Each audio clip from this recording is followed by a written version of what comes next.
As you can see, I've already got started on the floor tiles here, and today I'm going to be cutting and fitting in the perimeter tiles that go around. I've already done the field here in part of the floor. I already marked this one out and brought it out to the tub saw and made the cut, and now I'm checking it to see how well it fits, and it looks good. The next step is to actually mortar it in place by back buttering the tile, setting it in and making sure that it's even with the tiles beside it. But before I get to that, I want to make all of these cuts so that when I do mix up the mortar, it's not sitting around while I'm making cuts and drying up. Okay, let's go back to the start for a minute and I'll show you what I did.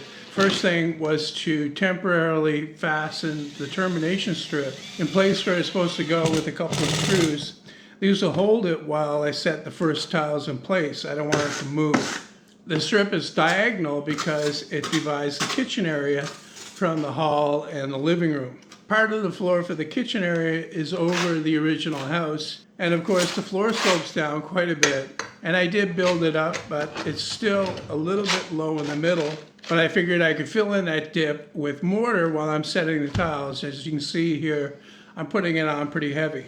After I get the mortar on, I push the tile down firmly, and then the excess mortar is scraped out of there since I won't be putting in the cut tiles yet. To spread the mortar, I'm using a 1/4 by 3/8 inch notch trowel, and I'm back buttering every tile as well. Here I'm using level more as a straight edge to check how even the tiles are. Perfectly level is nice, but not really needed for this. Like I said before, this area is dipped down, and it's probably the most difficult to do in the room. I could have fixed this up a bit beforehand with some floor patch, but I figured it would take around about the same time as what I'm doing here.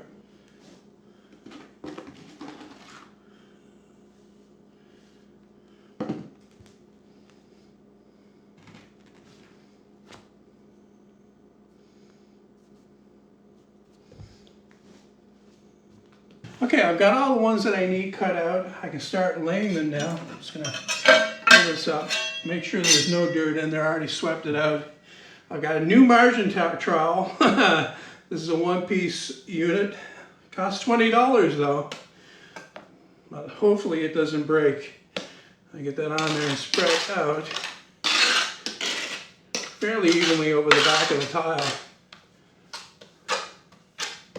I cover all of the areas. I'm going to hold it like a pizza.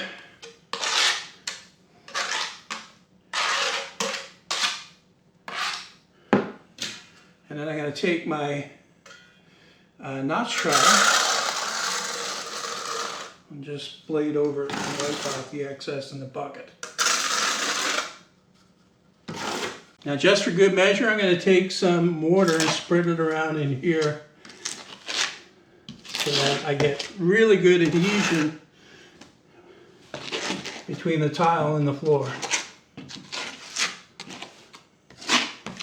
Now I can drop the tile in place. I may have to take this out again to adjust the height by adding more mortar, but I'll see first. It looks pretty good. Let's push it down and even up the grout joints between. I'm not going to bother using the spacers here, but I am going to use them to clean out the excess mortar between the tiles. And I want to try to scrape that out after it's hardened up. And these little spacers do an excellent job of doing that, raking that right out of there. Then I'll take my sponge and clean off anything that's come up to the surface. And now with that one done, I can do the next one exactly the same way. Spread mortar on the back of the tile and on the floor and get it put in place.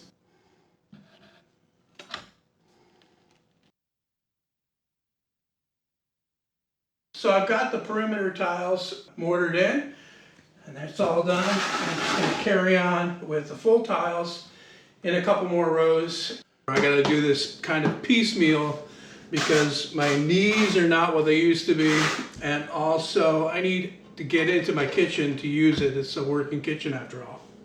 I guess you could say I'm on the home stretch here, but I thought I would take the time to show exactly how I'm marking out these tiles to fit tight to the wall, and odd shapes like around this cabinet. I've already cut this one, and what I use is this stick here.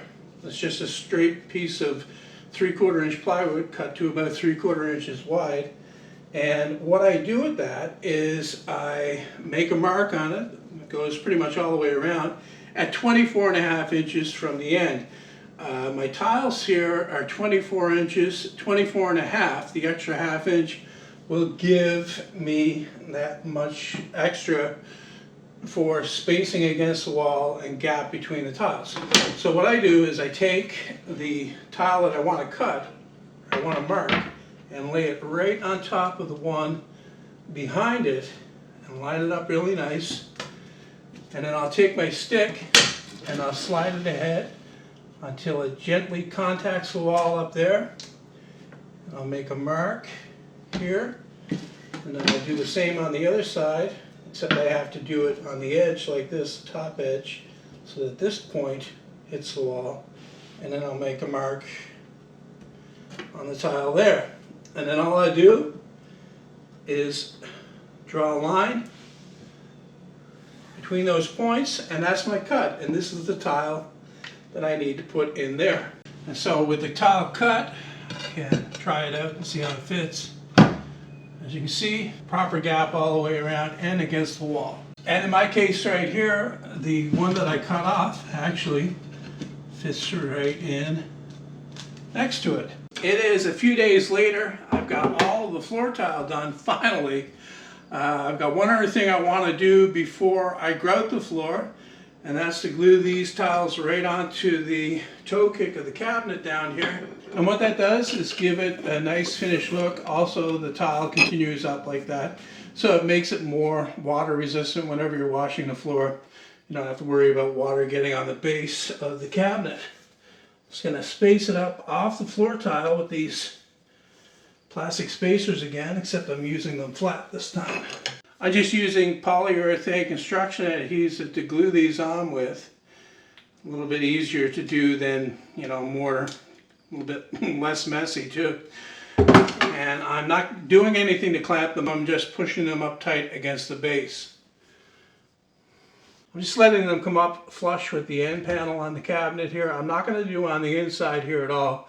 Everywhere else in the kitchen I'm going to use a wooden baseboard. It's just here on the cabinets that I'm going to use this tile base. Okay, that's going to do it for this one. Next time I'll be grouting the floor tiles. That won't be a long video though, because, well, there's only so much I can show about grouting the tile. It's very similar to how I did the countertop, but I'll be using cement-based grout this time rather than the epoxy, so it'll probably go a little bit faster.